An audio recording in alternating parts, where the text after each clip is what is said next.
इससे पहले हमने राजस्थान में वनों के विकास के लिए सरकार ने क्या क्या योजनाएं चालू की गई थी उनके बारे में आज आपको जानकारी दी थी।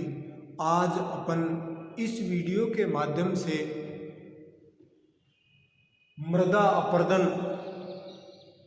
क्या चीज़ है, मृदा अपरदन किसे कहते हैं, मृदा अपरदन के मुख्य कौन कौन से कारण हैं या मृदा अपरदन किन के द्वारा होती है तथा मृदा अपरदन के कारण और मृदा अपरदन की समस्या को कैसे निवारण किया जा सकता है, इनके बारे में आज अपन जानकारी देंगे।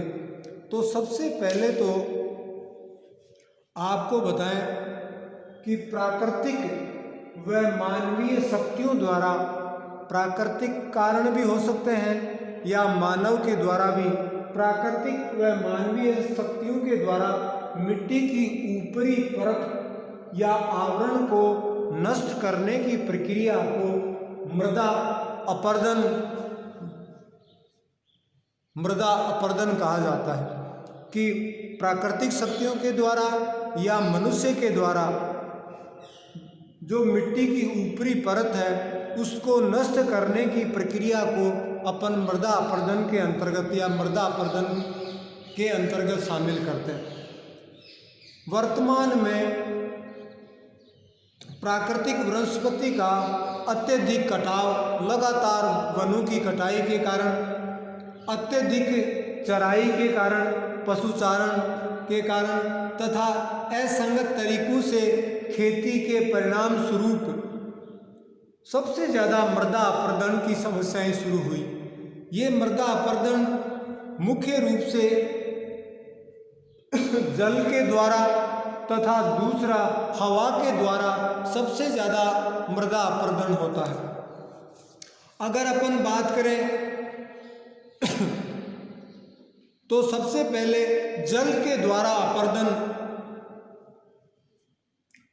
सबसे ज़्यादा होता है कि जहाँ पे वर्षा की मात्रा ज़्यादा होती है तथा ढाल की समस्या ज़्यादा होती है, उन क्षेत्रों में जल के द्वारा लगातार मिट्टी का कटाव होता रहता है और इस मिट्टी के कटाव के कारण सबसे ज़्यादा मृदा अपरदन की समस्याएं उत्पन्न होती हैं। इससे मिट्टी की ऊपरी परत लगातार कटती रहती है तथा मृदा अपरदन शुरू होता रहता है। इसके अलावा इसमें जगह जगह अवनालिकाएं के कारण भी मृदा अपरदन होता है। जिन क्षेत्रों में वर्षा की मात्रा ज़्यादा होती है वहाँ जगह जगह नालियाँ बन जाती हैं और बीहड़ क्षेत्र उत्पन्न हो जाते हैं। तो इस प्रकार अपन देखें तो जल के द्वारा मृदा अपरदन सबसे ज़्यादा होता है और जिन क्षेत्रों में ढाल या ढालू भूमि की मात्रा ज़्यादा होती है वहाँ मृदा अपरदन की समस्या सबसे ज़्यादा होती है।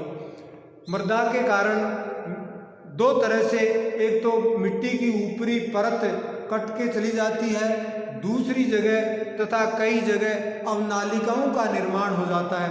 इस प्रकार जल के द्वारा मृदा अपरदन होता है।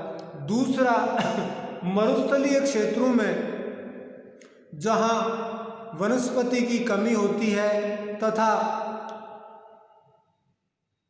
रेत की बहुलता पाई जाती है, उन क्षेत्रों में लगातार आंधियाँ चलने के कारण मिट्टी कट के एक स्थान से दूसरे स्थान पर स्थानांतरित होती रहती है।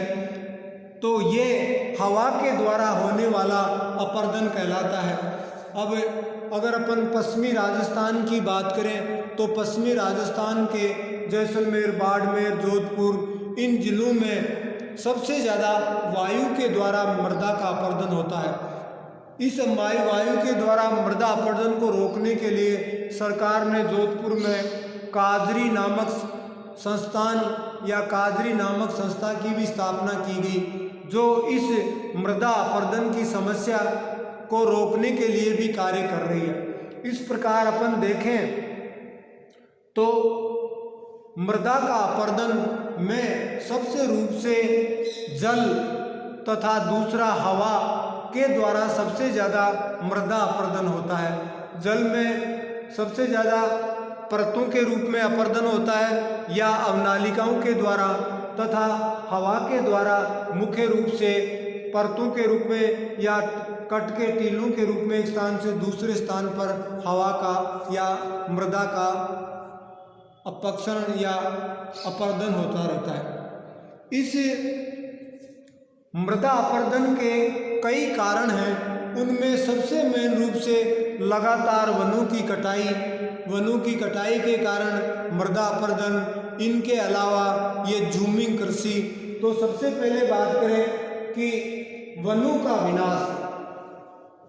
वन मृदा अपरदन को रोकने में सबसे ज़्यादा सहयोग करते हैं, परंतु राजस्थान में लगातार वनों की कटाई, वर्तमान में अगर बात करें तो राजस्थान के लगभग 9% भाग पर ही वन है।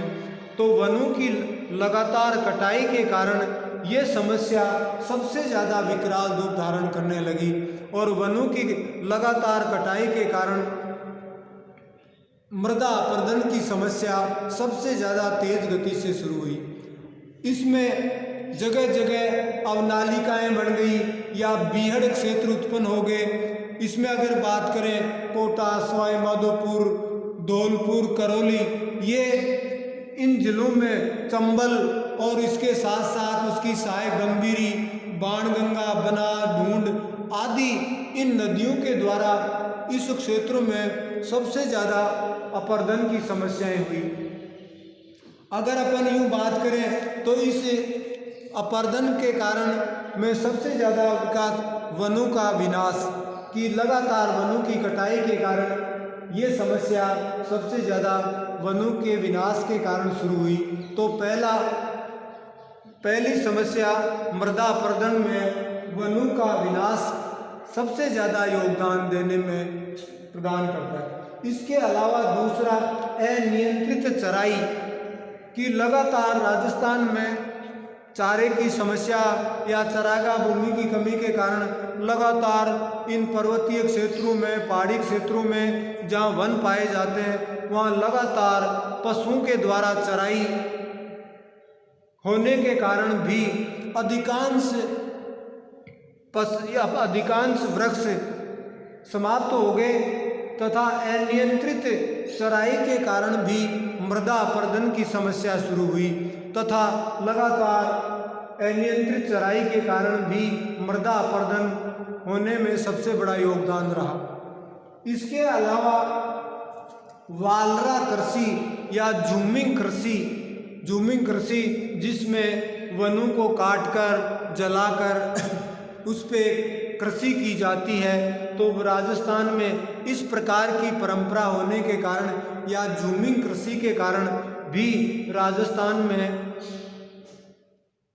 मृदा अपरदन की समस्या सबसे ज़्यादा तेज गति से शुरू हुई। अगर अपन बात करें तो अधिकांश क्षेत्रों में जहाँ पे वृक्षों की मात्रा ज़्यादा थी वहाँ पे वालरा कृषि या झूमिंग कृषि प्रणालियाँ लागू होने के कारण मृदा अपरदन की समस्याएं शुरू हुई। इसके बाद में अवैज्ञानिक खेती, लगातार एक ही प्रकार की वृक्षों की या एक ही प्रकार की फसल उगाने या फसलों में हेर फेर नहीं करने के कारण भी मृदा की ऊपरी परत धीरे धीरे नष्ट होती जाती है। इसके अलावा रासायनिक खादों के अत्यधिक प्रयोग से भी मिट्टी अपरदन की समस्या या मिट्टी के नष्ट होने की समस्या बनी रहती है।